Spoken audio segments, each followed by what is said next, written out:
Hey guys, welcome to your channel. In this video, we are going to discuss if how the whatnot shipping actually works. Okay, so in this video, I can't actually show you that because currently the seller setup or the seller account here in my region is currently not available. So we are still in the wait list, so, still, I'm going to, explain to you. So, here in Whatnot, buyer pays shipping at checkout.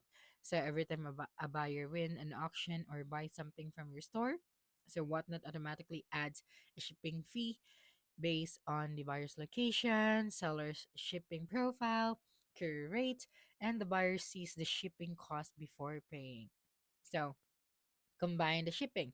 So if a buyer wins multiple items from the same seller in the same um, stream, so the first item has a full shipping fee, the next item have reduced or discounted shipping, and Whatnot combines everything in one package. And next, seller prints the label inside the Whatnot. So once your buyer pays, the Whatnot generates the shipping label for you. So you don't need to calculate anything.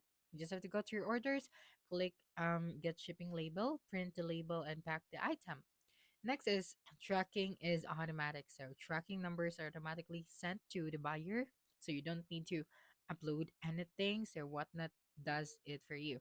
So of course, the weight and dimension do matter. So before going live, you set your shipping profile, which includes package type, weight, dimensions, and for international shipping, international buyers will see higher shipping fees because Whatnot uses integrated international carriers. So the seller just prints the label like normal.